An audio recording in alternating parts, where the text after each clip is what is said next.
Maligayang pagdating sa Isip na Ligaw Horror, kung saan ang bawat liham ay isinusulat sa dilim.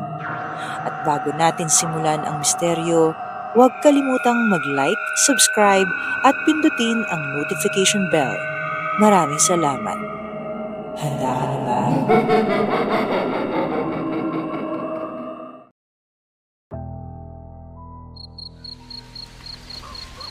Hello po, Miss Kate, at sa lahat ng mga kaligaw. Hindi ko na po babanggitin ang tunay kong pangalan at lalong hindi ko na rin sasabihin kung anong lugar talaga ito. Ang lahat ng ito ay isinusulat ko hindi para takutin kayo, kundi para ilabas ang bigat na ilang taon ko nang kinikimkim. Ako si Teacher Mylene. Galing ako sa isang maayos na pamilya. Masasabing medyo may kaya kami. Laking Quezon City, graduate ng isang kilalang university sa Diliman. Kahit noon pa man, parang may hinahanap ako na hindi ko maipaliwanag. Kahit pwede akong pumasok sa private school sa Manila, mas pinili ko mag-volunteer sa isang pampublikong paaralan sa isang liblib na baryo sa silangang bahagi ng Visayas. Hindi ako pinilit. Hindi rin ako naghahanap ng adventure. Basta, parang may tawag. Ang sabi nga ng mama ko nun, "Mylene anak, ang daming mas ligtas na paaralan. Bakit mo pipiliin ng lugar na halos walang signal, walang kuryente sa gabi, at walang kahit sinong kakilala?" Ma, baka dun ako mas kailangan. Pero sa totoo lang, hindi ko rin alam.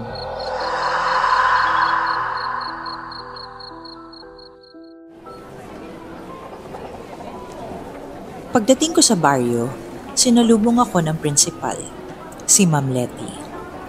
Matandang babae, mahaba ang buhok na putit manipis. Matulis ang muka at sa unang tingin ay parang strikta. Pero may kung anong lungkot sa mata niya. Parang may mabigat siyang dinadala. Tahimik siyang tumingin habang ako'y lumalapit. Ikaw si Mylene, yung bagong teacher? Opo ma'am, ako po yung volunteer teacher assigned dito sa region. Mabutit nakarating ka. Halika, pahinga ka muna, malayo ang biyahe. Parang iniiwasan niyang pag-usapan kung sino ako o saan ako galing. Pero pinilit kong maging magalang. Ma'am, totoo po bang kulang talaga sa guro dito? Parang marami na raw pong umalis.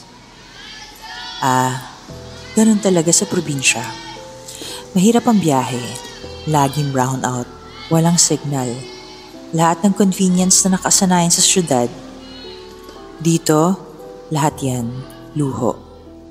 May nagsabi po kasi sa akin na may mga guro raw na biglang nag-resign. May nangyari po ba? Halika na, ipakikilala kita sa mga kasama mo. Baka maubusan pa tayo ng kape sa faculty. Iba ang ihip ng hangin nung sandaling yon. Parang may tinakpan o sadyang nilihis ang usapan. Pero wala na akong nagawa. Sumunod na lang ako. Pagpasok ko sa lumang faculty room, naamoy ko agad ang kape, chalk at amoy na lumang papel. 3 guro ang naroon at isang maliit na altar sa may bintana kung saan may kandilang natunaw sa lamig. Mga kasama, ito si Mylene, volunteer teacher galing sa Maynila. Grade 5 ang i-assign sa kanya. Aba, welcome, Teacher Mylene. Maganda yan. May fresh blood tayong kasama. Ako si Sir Leo, bantay ng radyo. Tagapagtimpla ng kape at minsan, DJ pa din pag walang signal. Tawanan ng bahagya sa loob. Pero habang tumatawa siya, mapapansin mong malalim ang mata ni Sir Leo. Parang masaya, pero puyat. Parang may gustong ikwento, pero hindi pwedeng sabihin. Ako si Nilda. Science. Mahirap lang dito sa gabi. Walang masyadong ilaw. Lalo na kapag umuulan. Minsan, kahit anong gawin mong paliwanag sa mga bata, may mga tanong silang hindi natin dapat sinasagot. Tahimik siya, laging nakasuot ng mahabang manggas. Kahit ang haling tapat, para bang takot sa balat niya o may tinatago. Hey, I'm James. Minsan English, minsan life lesson sa basta huwag ka rin kagamit ng projector after 5 p.m. Baka ma-disconnect kahit walang kuryente. Joke lang. Hindi yan joke. Totoo yan. Masaya sila sa simula, pero bawat tawanan may kasamang pilit. Parang sinasanay na nila ang sarili nilang maging normal sa gitna ng abnormal. Si Mylene na maghahawak ng grade 5, isang section lang. Pero may kasamang history ng tumigil siya. Parang may sasabihin pa pero pinigilan. Ng pagkasira ng bubong. Ibig ko sabihin, luma ng silid. Dati pa yan, 1960s pa lang, ginagamit na. May pangalan po ba yung room? Silid Aralan 3, pero huwag mong tawagin sa pangalang Marcia. Malalaman mo rin. At doon, sa gitna ng lumang paaralan, sa isang silid na amoy amag at lumang chalk, nagsimula ang lahat.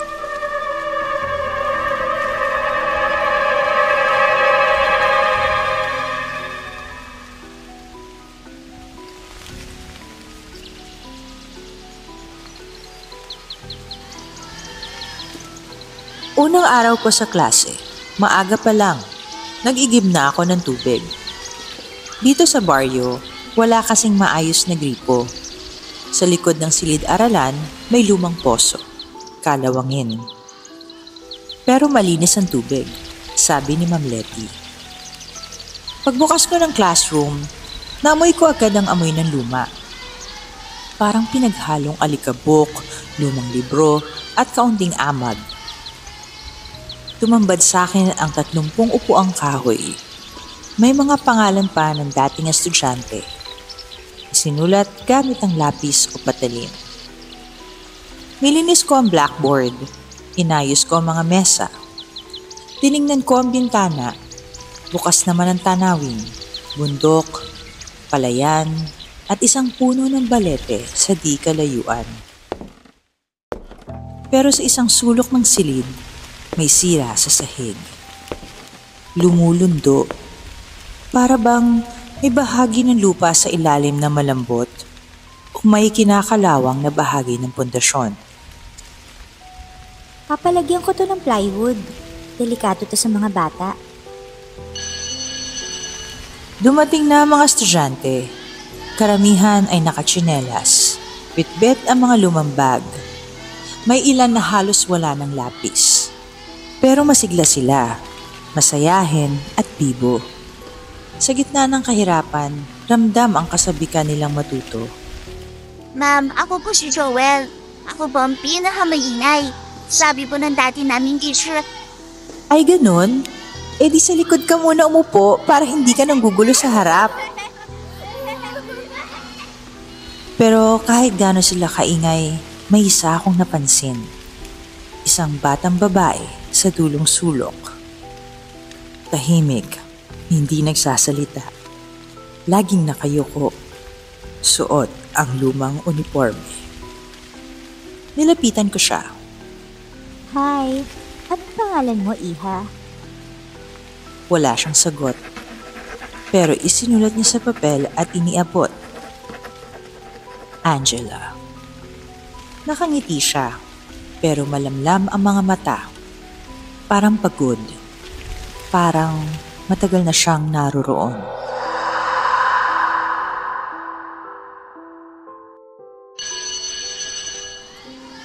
Habang nagluluto ako ng instant noodles sa maliit na kalan sa likod ng silid, naramdaman kong parang may nakatingin.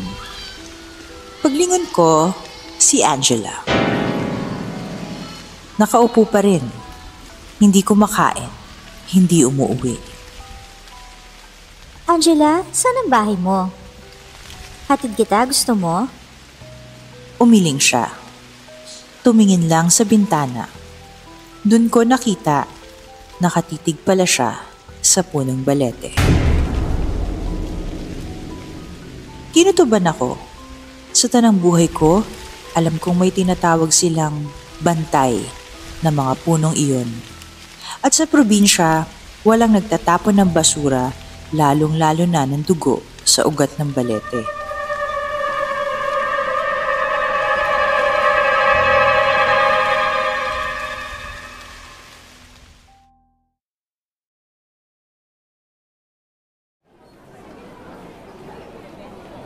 Si Angela? Diyan ba siya ulit naupo? Oo. Bakit po? Sa may dulong sulok? Yung kahoy na may bitak? Iwasan mo na lang. Lalo na paggabi. Bakit po? May nangyari ba dito nun? Hindi ko dapat sinasabi to pero may teacher dati na nagpakamatay dyan. Yung sumunod, nawalan ng bait. Lagi nauupo ang mga di dapat umupo. Basta kung may narinig ka, huwag mo nalang pansinin.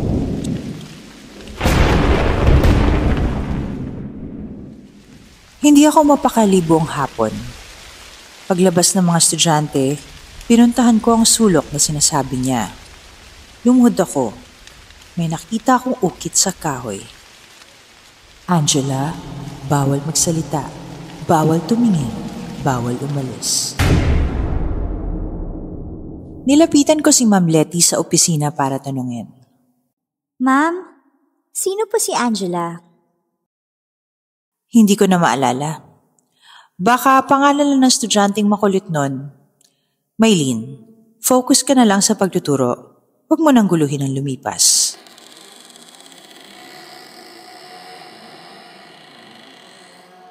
At dun ko napagtanto, hindi lang pala lumang silid ang kinaharap ko. May kasaysayan itong pilit nilang kinakalimutan. At mukhang ako lang ang gustong makaalala.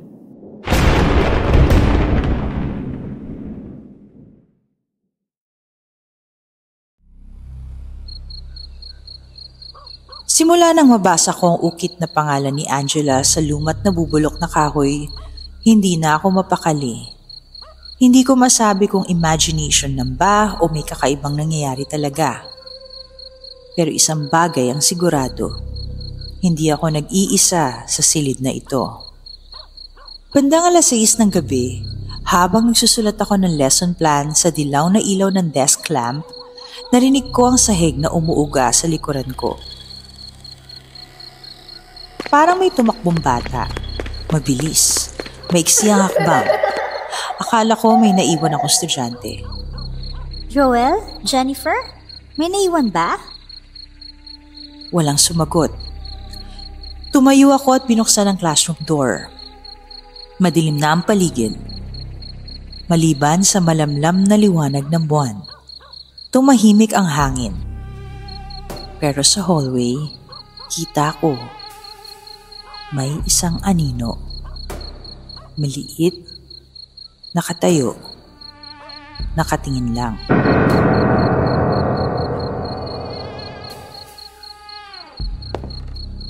Dahan-dahan kong sinundan. Dumaan ito sa likod sa may water pump. Doon, tumigil ito saglit. At saka biglang nawala. Nang bumalik ako sa loob, nakadrawing na ang blackboard. Hindi ko ito ginawa. Isang simpleng sketch gamit ang puting chalk. Isang batang babae. May piring ang mata, may tali sa bibig, at may isang kamay na humihila sa kanya papasok sa ilalim ng sahig.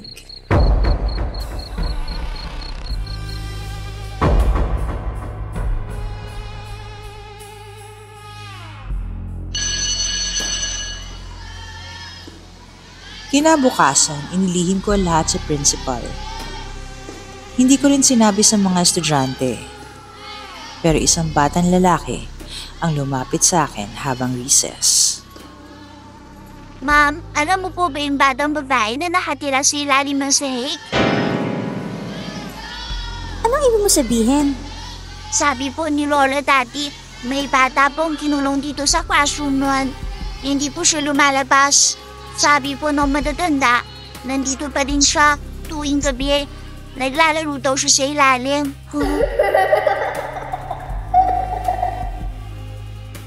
Tumawa siya, pero hindi matawa ang mga mata niya.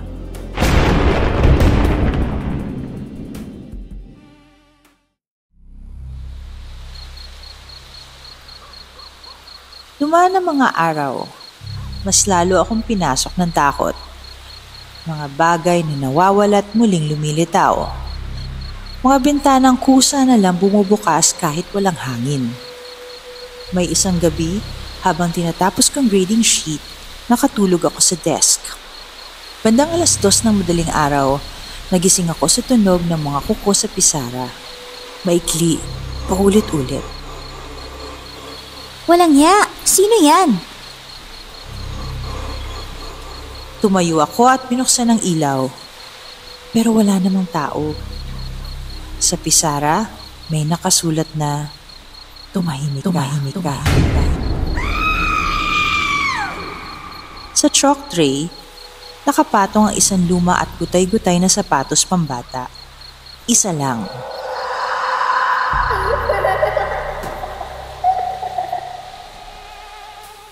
Hindi ko na matiis. Kinausap ko si Aling Letty, ang matandang librarian sa kabilang building.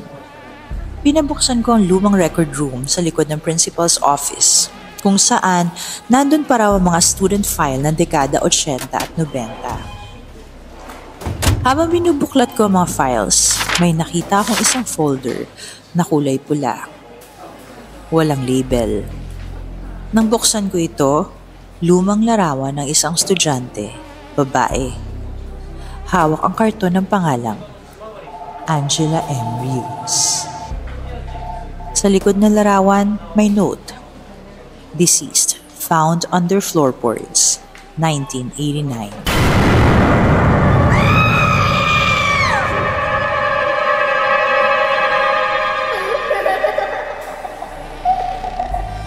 Parang nanlamig ang dugo ko. Lumingon ako sa likod ko. Akala ko may dumaan. Pero wala. Sa loob ng file, may isa pang dokumento. Police report. Sinabi doon na nawala si Angela ng 3 araw. Sa 4 araw, may naaamoy na mabaho sa silid-aralan. Nang suriin, natagpuan siyang nakasilid sa kahon sa ilalim ng sahig. Buhay pa raw nung inilagay, pero sinadyang ikandado at takpan. Ayon sa ulat, hindi natukoy kung sinong responsable at ang kaso isinara na lamang.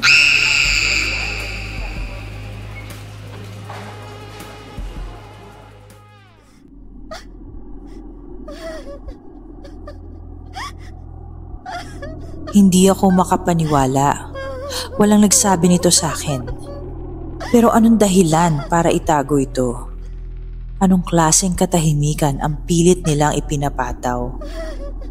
Ang tanong sa isipan ko, bakit ako ang nakakita sa lahat ng ito? Bakit parang ako ang sinusundan ni Angela?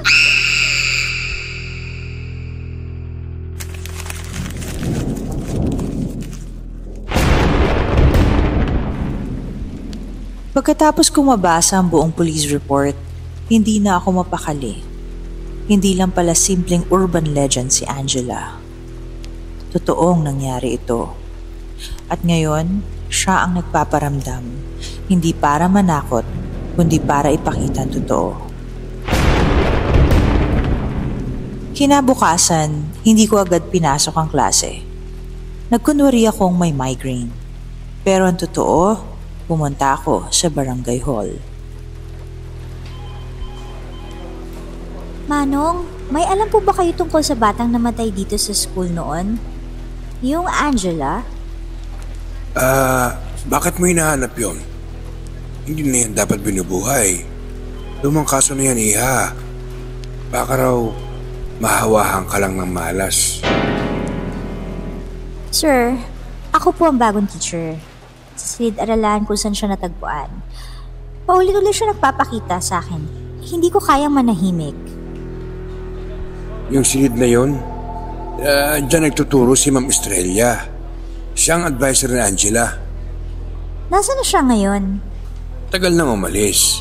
Pero may naririnig kami dati na may away raw silang dalawa. May parusa raw. Pinaglinis sa gabi. Wala nang lumalim pa sa investigasyon. Alam mo naman sa probinsya, Iha. Pag ayaw ng prinsipal, tahimik lahat.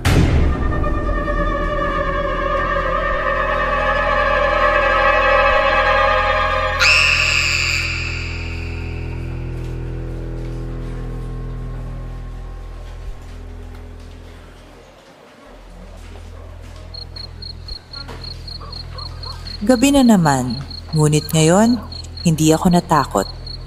Binalikan ko ang classroom. May dalang maliit na flashlight at martilyo. Hindi na ako makontento sa mga papel. Gusto kong makita at marinig ang katotohanan mula mismo sa silid. Nangalisin ko ang kahoy sa ilalim ng teacher's table. Doon, may natuklasan akong maliit na compartment. Luma na mga pako. Binaklas ko isa-isa at doon ko nakita ang lumat kupas na diary kay Angela. July 4. Hindi ko na kaya. Lagi akong pinapagalitan ni Ma'am Estrella. Sabi niya, malas daw ako. Ayaw niyang pinupuntahan ako ng nanay ko. Ayaw niyang tinatambayan ako ng mga kaklase. Parang gusto niya akong mawala. July 7. Napansin kong sinusundan ako ni Ma'am tuwing uwian. Nilalak niya minsan ang pinto kahit andyan pa ako. Hindi na ako umiimik. Ayoko na sa school. July 10. Sabi niya may punishment ako. Maglilinis daw ako mag-isa. Hindi ko na alam kung anong araw na. Madilim. Wala nang kumakain. Wala nang sumasagot. Ma'am Estrella, bakit mo ako iniwan dito?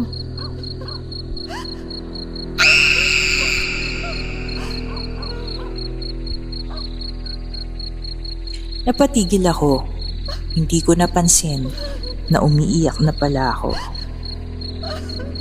Isang inosenteng bata. Sinadyang ikulong at takpan. At hanggang ngayon, nandito pa rin siya. Umaasang may magsasabi ng totoo para sa kanya.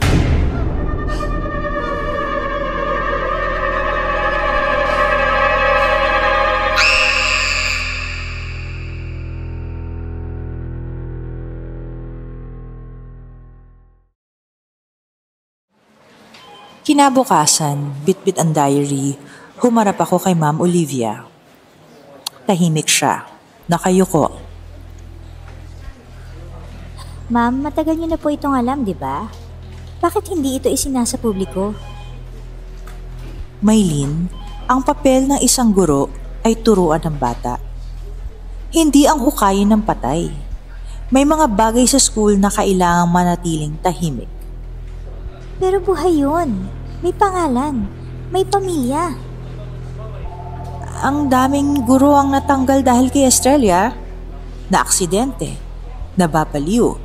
Nawawala. Baka ikaw ang susunod.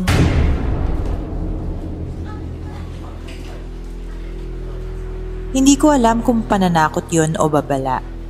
Pero alam kong hindi ko na pwedeng baliwalain. Angela's ghost wasn't seeking revenge. She was seeking justice. And in this town, that was more terrifying than any spirit.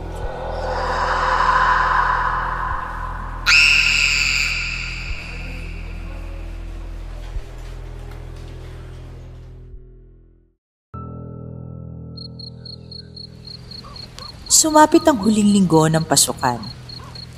Sa labas, ordinaryong huni ng tag-ulan. Pero sa loob ng isipan ko, parang may bagyong hindi matahimik. Paulit-ulit na sumisiksik ang mukha ni Angela sa aking panaginip. Minsan, bata siya. Minsan, duguan. Minsan, ako ang nasa katawan niya. Hindi na ako makatiis. I printed copies of the diary entries and posted them anonymously sa bulletin board ng school. Kinabukasan, kaguluhan. Lahat ng guro nagpapanik. Lahat nagtuturo ng daliri. Sino nagpakalat? Totoo ba ito? Who did this? This is defamation. Ang school natin ay may reputasyon. Wala akong sinabi. Pero naramdaman ko, alam niyang ako yon. Kaya pagka-uwi ng mga bata, pinatawag niya ako sa opisina niya. Maylene, you don't understand what you've done. Pinoprotektahan ka namin.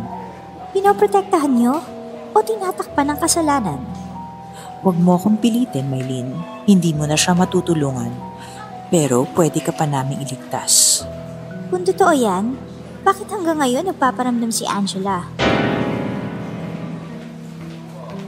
Biglang tumahimik si Ma'am Olivia. Tumingin siya diretso sa akin. Seryoso. Walang emosyon. Angela never existed, Maylene.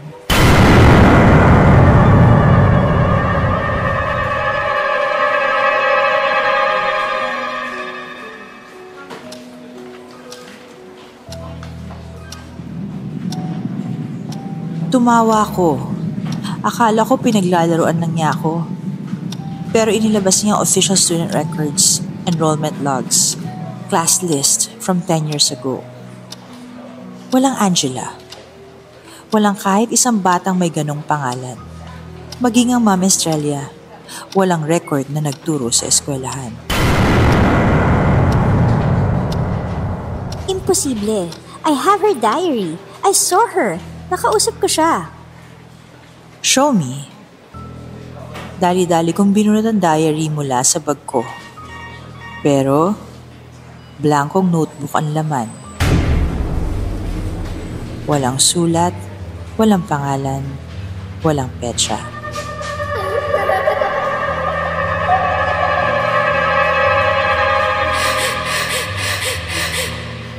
Sumikip ang dibdib ko. Parang nauupos na kandila ang alaala ko. Saan galing ang mga nakita ko? Sino umiiyak gabi-gabi sa silid-aralan? Bumalik ako sa classroom. Doon sa mismong luma kong lamesa. Binaklas ko muli ang kahoy. Wala ng compartment. Walang taguan. Walang diary.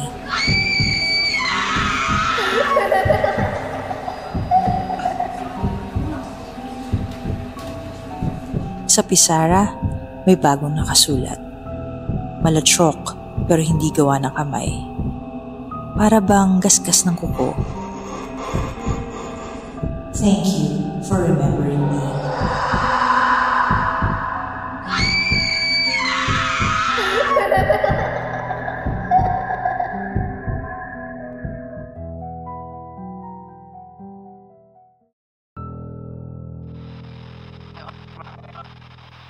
Ilang taon na lumipas, umalis na ako sa eskwelahan.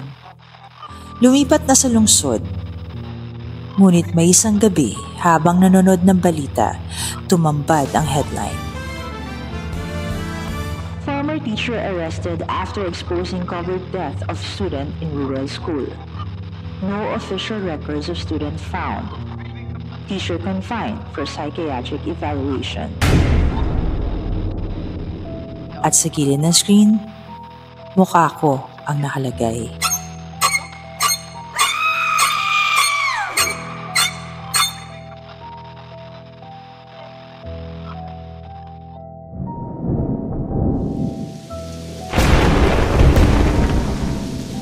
Si Maylene, o sino man tunay nagsasalaysay, ay nananatili ngayon sa isang psychiatric facility sa Maynila. Ayon sa ulat, wala siyang criminal record, pero ilang taon na siyang paulit-ulit na nagsusulat ng pangalang Angela sa mga pader ng kanyang kwarto. Sa parehong sulat kamay, sa parehong pahina, gabi-gabi.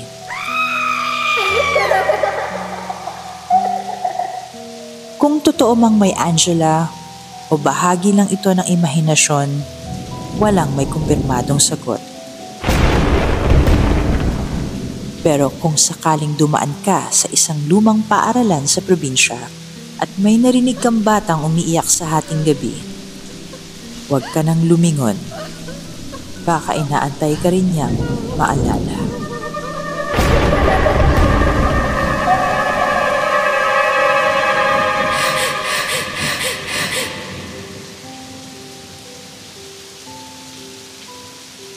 Kung nagustuhan mo ang kwento, i-like at mag-subscribe ka na.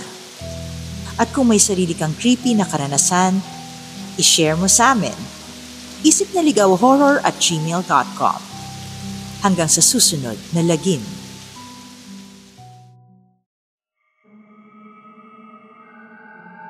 May nakakakilabot na kwento ka rin ba o karanasan na mahirap ipaliwanag? Ipadala sa amin sa isipnaligawhorror@gmail.com at baka ikaw na ang susunod na feature sa aming next episode.